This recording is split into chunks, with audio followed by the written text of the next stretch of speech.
Dobar ден, ученици! Јас сум професор Петрушевска Бети од гимназијата Сами Фрашери од Куманово.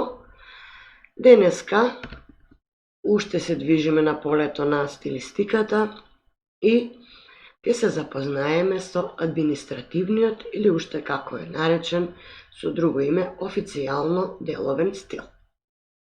Сега самото име, самата титула или наслов, како сакате, кажува дека овој стил најмногу се употребува во меѓудржавни договори, во законски акти, во официјални соопштенија, документи и слично.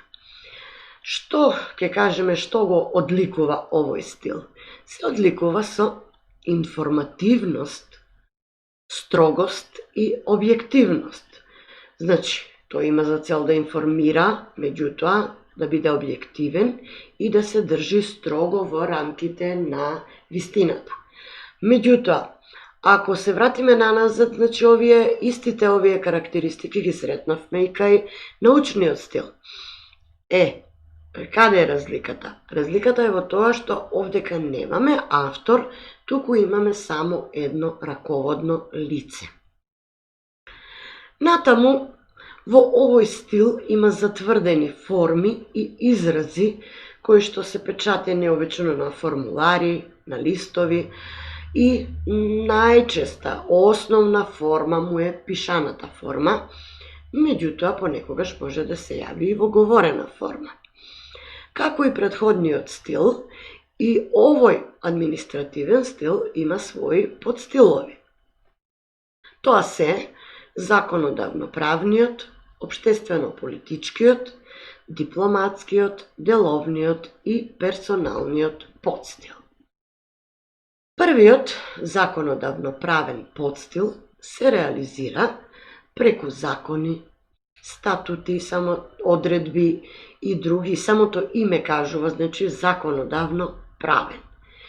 Сега, тука се среќаваат термини кои што се сврзани во однос на државата и на граѓаните, како што се устав, закон, член, параграф, обвинет, пресуда, алинеја и други. Вториот општествено-политички подстил го среќаваме во резолуции, во повелби, во програми, реферати и изјави. Тука ви среќаваме овие термини. Значи, овдека пак имаме своји други термини кои што се карактеристични за овој подстил. Трансформација, плурализам, лоби, консензус, мониторинг, буџет, инфлација, рецесија. Третиот, дипломатскиот подстил, се реализира преку протоколи, ноти, меморандуми, ултиматуми, акредитиви и друго. Во рамките на овој подстил се среќаваат и меѓународни интернационални изрази, како што се персона нон грата, статус кво и други. Наредниот деловен подстил, исто самото име кажува, значи го има во договори, дозволи, потврди, сметки, фактури и друго.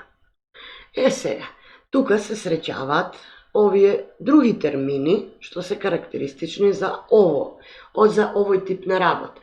И значи повеќе имаме канцеларизми, молба, жалба, странка, уверение, полномошно, долу подпишаниот, горе наведениот и други. И последниот, персоналниот подстил, тој се однесува на секој граѓанин и може да се пројави во автобиографија, тестамент, полномоштие и друго. Сега, овдека граѓанинот се јавува како молител наспрема некоја институција и притоа почитува норми во составувањето на текстот, а настапува секогаш во прво лице еднина. Освен, значи за овој стил што е важно да кажеме? Освен утврдени изрази и форми кои што се среќаваат во овој стил, како што се странка, барател, молител, покана, известие, молба и други слични, забележуваме дека во поново време, со влијанието на повеќе со влијанието на меѓународната политика, меѓународниот мониторинг во државата, значи и ние свесно или несвесно усвојуваме се повеќе странски зборови, посебно пак од англискиот јазик, како што се, например, маркетинг, ембарго, лизинг, дисконт, драгстор, консалтинг, трейд и други зборови. Ви благодарам, почитувани ученици.